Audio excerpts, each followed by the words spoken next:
Welcome to the computer today. Normally we'd be out in the garage working on things, but today I wanted to talk about this 2024 Kawasaki Ninja ZX-10R that is a beautiful piece of salvaged garbage that I got from Copart. So the goal here is to have a ZX-10R on the cheap, maybe, hopefully. So again, this was purchased from Copart from an auction as a salvaged, has a salvage title. So I'll be going through the process of repairing the bike and getting it retitled and of course to ride it. So what I want to talk about today is the process of how I got this at Copart and how does one get a salvaged motorcycle from Copart and how do you get it rebuilt and retitled. So there'll be several videos on this topic, but today's video is just going to be getting the bike, getting it home, and what the whole process was like. So a little bit about the bike. Again, it's a 2024 ZX-10R. It's the cool anniversary edition paint scheme, which I think is super cool and was actually a specific want that I wanted in the bike. This bike is nearly new. It only has 795 miles on it. So the previous owner didn't have it for very long before it was wrecked and totaled by the insurance company. So again, we'll talk about all of this. I'll get into more details of all the damage. Interestingly, it looks like the bike was wrecked at the track. So again, we'll have more videos on the repairs and going through the whole process of getting the bike rebuilt. So the point of this video is to really go through the whole process of getting a bike from Copart, specifically this Ninja that I have.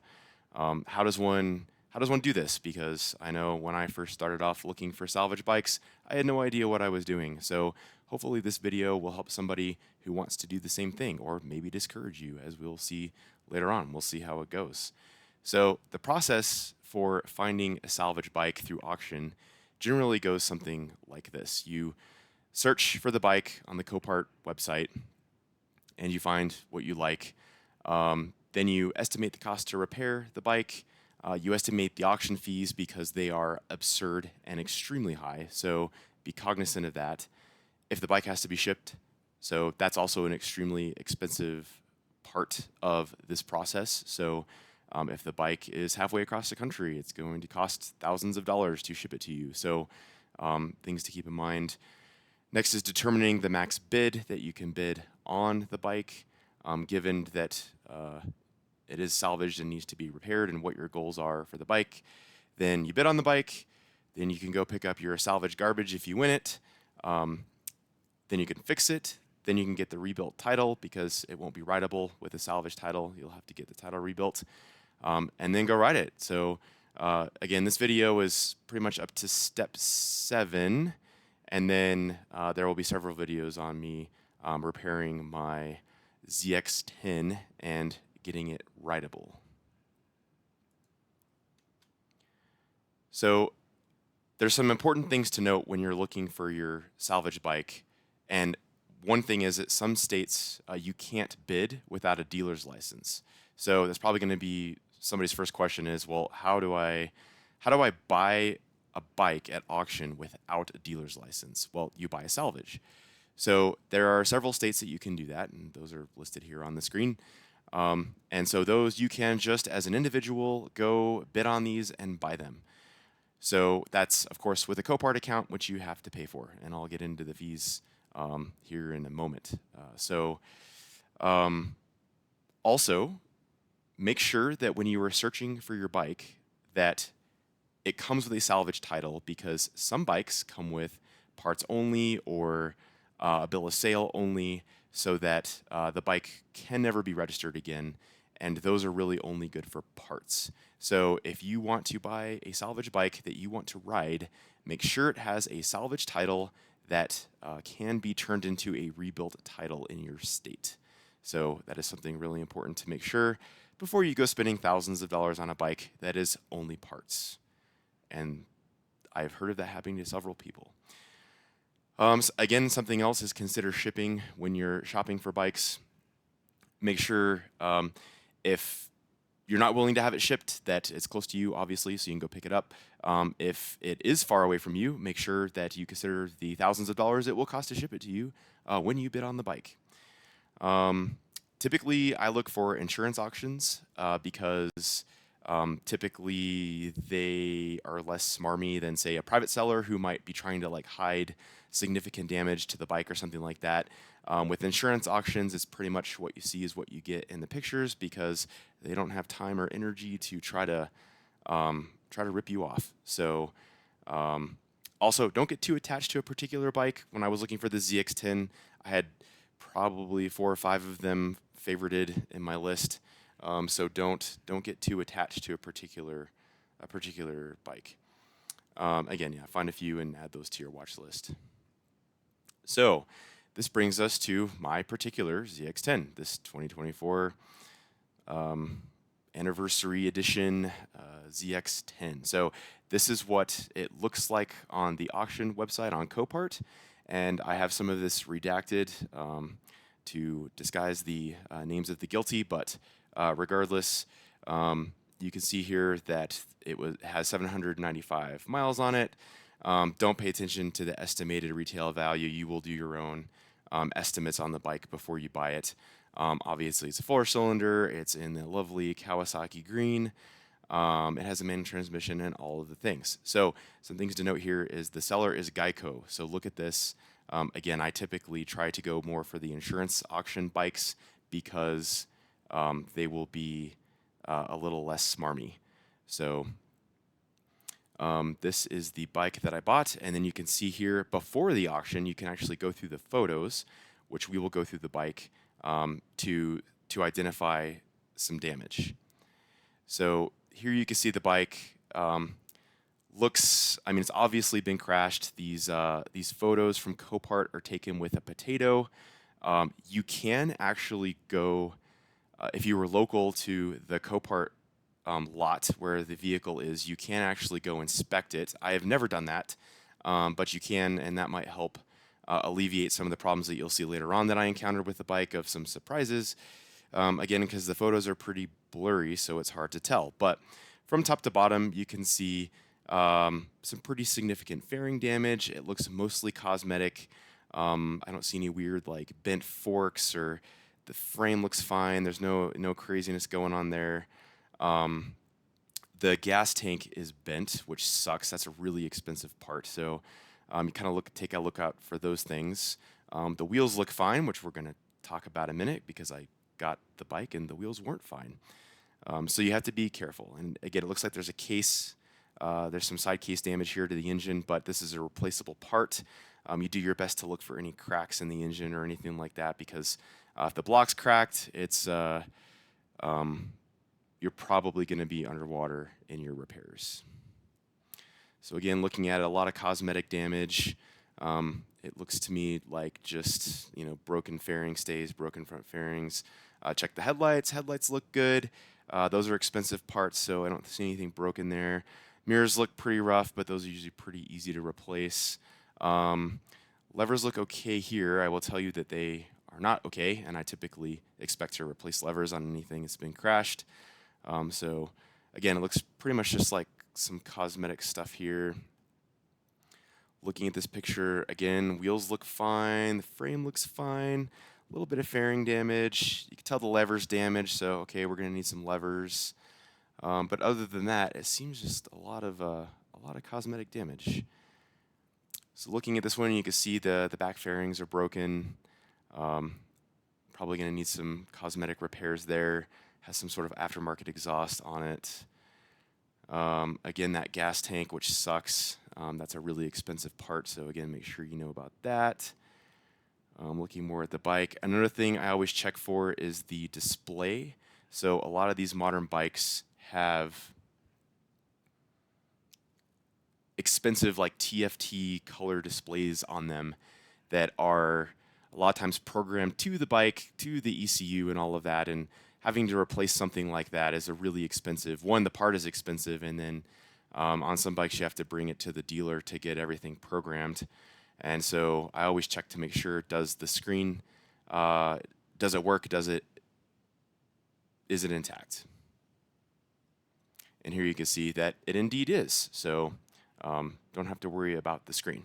Another thing to check for is the keys, which you can see it does have keys right here. So something like a ZX-10, it has a chip key, and those are also expensive to program and get cut. So check to make sure that there's a key and factor that into your decision, because if you have to have a key programmed, expect a couple $100s to get that done. So now we get into estimating the cost to repair. This is before you bid on the motorcycle. So you found your bike, you're looking at it, you've got a couple bookmarked. How much is it going to cost to fix this thing? So again, kind of like I went through, we're looking for irreparable damage. Check the frame, check for cracked engine blocks. I've seen that where the bike went down hard and it actually physically cracked the engine. That bike, to me, would be pretty much irreparable because those engines are thousands of dollars, and you would be upside down in the cost to get your bike fixed. So other things I look for: expensive damage, like we just talked about. Look for gas tanks. Gas tanks are usually really expensive to replace. Swing arms, those are expensive if they're cracked or broken. Bent forks, also another really expensive part. And like I said, the displays, those TFT color displays on those modern bikes are just really expensive to replace. So some other stuff to note is, again, check for keys, because if the bike doesn't have any keys, and sometimes with Copart bikes they don't, you will have to get keys cut and programmed, and likely new lock cylinders, and that's a whole bunch of stuff you're going to have to do. Are the wheels bent? Again, I'll talk about this because you could not tell the wheels were bent in the pictures, but when I got the bike, they were indeed bent. So it was a little bit of a surprise and kind of sucky because those are expensive parts. Tires. Are the tires good? So that's another thing. If you look at these photos, the tires don't look too bad on this bike. But as you will see in a future video, the tires are trashed.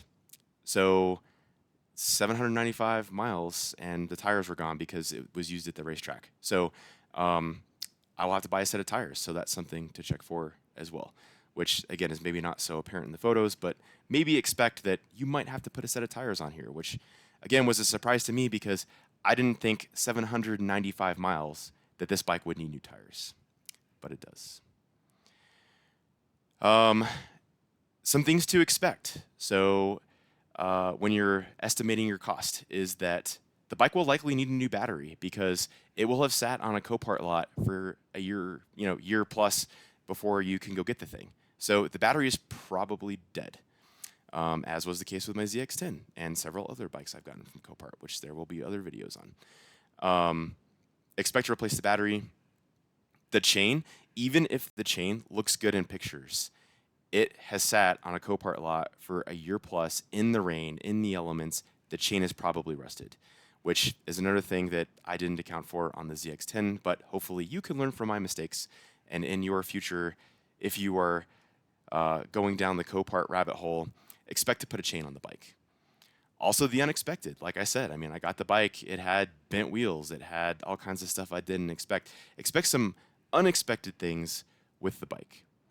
So typically when I am estimating the cost of repairs, I will use something like Rocky Mountain ATV, and there's tons of other places that have the parts fiche that you can see right here, that will give you prices on like new OEM parts. So for this particular bike, this was a $20,000 bike when it was new, and it's only a year old. I want this thing to be nice and new and not janky, so I want new OEM nice parts on the bike, so that it looks like a one-year-old bike that just rolled off the show floor. So also sometimes eBay, so that's another thing to consider too when you're looking for a bike. If you're wanting something like an Aprilia, it's probably going to be harder to find parts for it, but something like a Honda or a Kawasaki that's a few years old, there's going to be parts galore used available, which you can save some money that way instead of going with brand new OEM parts. So it all depends what your goals are. So again, my goal is that I want this bike to be fancy and nice and new and have nice shiny new parts on it, and I want it to be like a new bike. So I was expecting gas tank, $1,400. Again, that's a really expensive part. The side cases that are damaged on both sides of the bike that you saw in the photos, about $200 to fix those. The fairings, a lot of fairings and cosmetic damage. So again, I went through Rocky Mountain ATV, tried to estimate what all the fairings I felt needed to be replaced from the photos. It was about $1,500 for the fairings. Foot pegs, levers, miscellaneous. Again, it has some damaged levers and foot pegs and stuff on it, and I estimated about $400 to get all that fixed.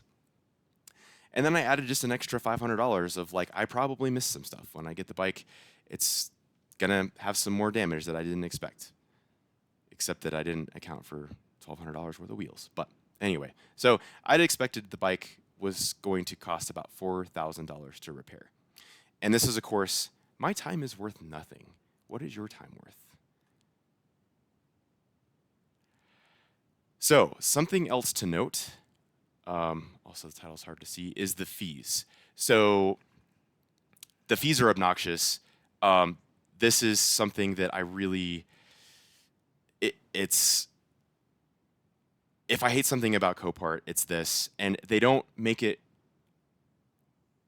I guess, overly apparent how you can figure out the fees of whatever it is you're buying, because there's different fee structures for if you're buying a motorcycle versus if you're buying a car versus if you're buying a boat versus if you're buying a special vehicle. And it's like, how do you know where this falls into their fee structure? So at least this is what it is for motorcycles. So note that a lot of motorcycles go through crashed toys auctions. Not all of them, but some of them do. So check your auction, and if it's crashed toys, it falls under a different fee structure, which is more than normal Copart. So this was a mistake I made also when initially calculating my bid. So it's really important to dive in and really understand the Copart fees. And this is, again, something that I feel they're a little smarmy about. To me, it wasn't overly apparent how to figure out exactly what this thing was going to cost. So I'm hoping to save you from that if you choose to buy yourself a salvage dumpster fire. Also, Copart changes the fees all the time. So make sure that you check before you bid, because I see these change quite a bit. And also note that these fees are based on the final auction price. So let's say I buy my ZX-10 for $9,000, which is about what I paid for it. The fees are going to be $2,000. So, and these are just the bidding fees. So there's some additional fees. And something else they seem to have included recently, which maybe it was there, but I didn't know about it when I bought the Kawasaki, was that if you pay with cash, it's cheaper.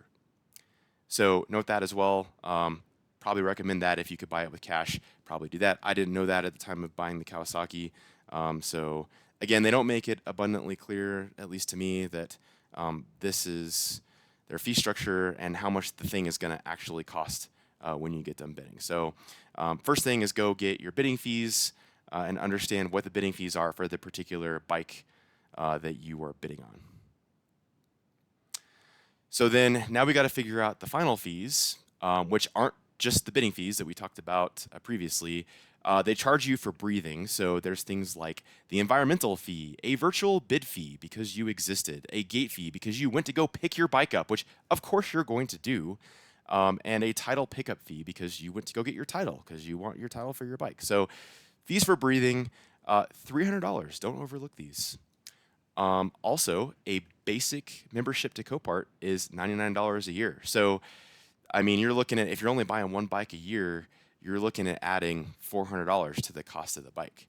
So it's easy to overlook this and bid more on a bike and kind of end up underwater. So again, I kind of made some mistakes with this Ninja. I'm hoping that I can keep you from doing the same thing. All right, moving on to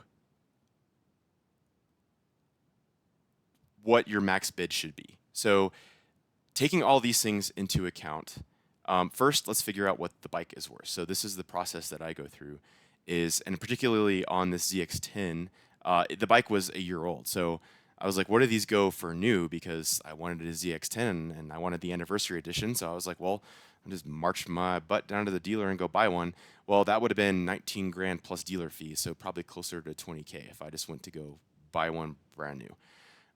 Okay, so what about used? Again, the anniversary edition bikes are kind of hard to find used since they're brand new, but I found a couple of them. They went for about 17 to 18,000 used, like a year old with, I don't know, 1,000 miles on them. And then if you can find some salvage title bikes to get an idea of what those are going for, because that is what you are going to end up with, is a salvage title bike or a rebuilt title bike. So I could not find any ZX-10s with rebuilt titles because, again, they're brand new. So I expect about 15 to 20% less than a clean title bike. So also, what's the bike worth to you? So again, kind of in this scenario, I was looking at maybe potentially even buying a new one. So I was like, if I can save a couple $1,000s on a salvage bike, I don't mind riding a salvage bike as long as it's fixed properly, and as long as I'm going to ride it for a little while before selling it and taking that loss. So in my mind, it's like, as long as I'm spending less than $20,000 to get a nice ZX-10, But anyway, I value this bike, a rebuilt title, 2024 ZX-10, somewhere around $15,000 if I were to go sell it after I fix it. So that's the total value of the bike. So from there, you can calculate your max bid. So you take, say, I think the bike is worth $15,000. I said it's going to take $4,000 to repair it. We have $2,000 in auction fees. We have $290 to breathe. So we're looking at $8,700 is the max bid, what it should have been on this bike. I bid more than that. I made a mistake. So do as I say, not as I do. So for bidding, once you actually you find your bike, you figure out your max bid, and then you want to bid on it. So sometimes what will happen is, again, the bike will be listed on Copart, and it will be on Copart a year before you can actually bid on it. So when you have it favorited in your app or whatever, you just got to keep watching it, and eventually it'll say, okay, it's coming up for auction. So, and it'll give you, a week or two notice that it's coming up for auction. And usually, of course, Copart wants your money, so they're going to be sending you emails and all kinds of stuff letting you know that your bike's coming up. So when you're ready to actually bid on this thing, you have to put a deposit down. So make sure you do this a day or two before the auction. So for instance, for my bike, I knew I was going to be spending $9,000 to $10,000 on the auction price. So it's about 10% down of your max bid. So I had to put $1,000 down to even bid on the bike. You can't even bid on it until you put a deposit. So you have to go into your Copart and add a deposit to give you, I think they call it buying power, in order to actually bid on these bikes. So make sure you go do that. And sometimes it takes a day or two to clear the system. So do that a day or two before your auction. Do not do it the day of the auction because it may not make it in there and you might not be able to bid on your bike. So then when the bike is actually up for auction, it'll look something like this, and this is from a browser. So the auction will typically have hundreds of vehicles, and it can be cars and motorcycles all mixed together, and boats and RVs and all kinds of stuff, or it could just be bikes. I've seen all kinds of different things. And so you can scroll down in this window, and you'll need to scroll down to find where your bike is in the auction, because it will probably be the auction starts, but it won't be 2 hours before your bike's up. So just make sure you know when your bike's coming up so that you can be ready to bid on it, because it's all live. There's no buy. Oh, sometimes there's buy it now, but it's all. I mean, you got to bid live on the bike as it comes up. So make sure you're there, ready to go when your bike comes up to bid on it. And you'll probably get into bidding wars with people and all that, and it happens. It happened to my ZX-10. So some guy in Florida really wanted it, but I ended up getting it and paying too much money for it. But anyway, and then just bid your max bid when the bike comes up. So I mean, like I said, I should have bid $8,700 on the ZX-10. I ended up bidding $9,400, but again, we'll talk about that. I did my math wrong when I did my value, but anyway, and again, be patient. Don't get in a bidding war. Know your max bid. Do not go over it, because otherwise you're going to be upside down in the bike, and it's really easy to do. And that's another thing I don't like about Copart is some of these bikes just go for obnoxious amounts of money, and I don't understand who is buying these things, because like it will auction for more than the thing is worth fixed, and I just don't understand why people are paying so much money for these broken bikes. But anyway, so you got to be patient. Do not go over your max bid, and just wait for the right bike to come along. So you won your bid, and it's time to go pick your beautiful piece of garbage up. So how do you do that? First of all, if the bike isn't picked up within 3 days, Copart will charge you storage fees. Of course they will. So go get your bike. Usually it's around $20 to $30 a day that they will charge you. So again, you can definitely start to figure stuff out of like, well, if I'm saving money by going to get it myself, but it takes 3 days to go drive to get it, but I'm paying $30 in storage fees, but I'm saving $1,000 on transport, maybe it's worth it. You have to figure all of that out. That's some of the things I've looked at when I've bought bikes. So it all kind of factors into the equation of how much you're paying for the bike. So I typically pick my bikes up myself. I try to get them local so that I can go get them, or at least somewhere drivable that I don't mind driving a little bit to go get it. Again, maybe you factor in the cost of your gas and time and whatever to go get it, but my time is free. So I don't know. So how do you pick the bike up? There's a separate app you have to put on your phone, and it's pretty buggy. That is the Copart transportation app, and then you have to schedule a time slot. So this is another crappy thing too, is you're going to want to schedule a time pretty quickly after you buy the bike, after you win the auction. Like I'm talking like you win the auction, pick up your phone and schedule a pickup time because they fill up really fast. And again, if the bike is there for more than 3 days, they're going to charge you. Even if you try to go pick the dang thing up and there were no scheduled time slots available, they will still charge you fees. So you win the auction, immediately go on that app and schedule your pickup if you're picking it up yourself. Again, if you're paying a transporter, it gets more complicated than that. So then you will go to your time slot to go to the Copart yard, and you will wait several hours to pick up your bike. It's just how it is. It takes forever. There will be 50 other people there picking up whatever garbage they bought, and you will be sitting there waiting for them a very long time to bring you your bike. So again, how much is your time worth? Also, this is how they brought my bike on a forklift, just kind of like some straps. They're like, here's your garbage, have fun. So I just thought that was kind of interesting how they brought the Kawasaki out. So it's a junkyard. It's gross. And again, we'll talk about this. It's a dirt lot as seen in that picture. Everything's dusty, gross, dirty, rusted. They don't take care of this stuff. They don't care, right? And it's sitting on this lot for years. So when I got this bike, it was just covered in filth and was rusty, and there's some work to do there. So now it's time to fix it. And again, here we're back to do as I say, not as I do. I hope to educate you so that you do not make the same mistakes I have. I probably should not have bought this bike. I should have waited for a better deal because I paid too much for it, and I'm probably going to be upside down in the bike.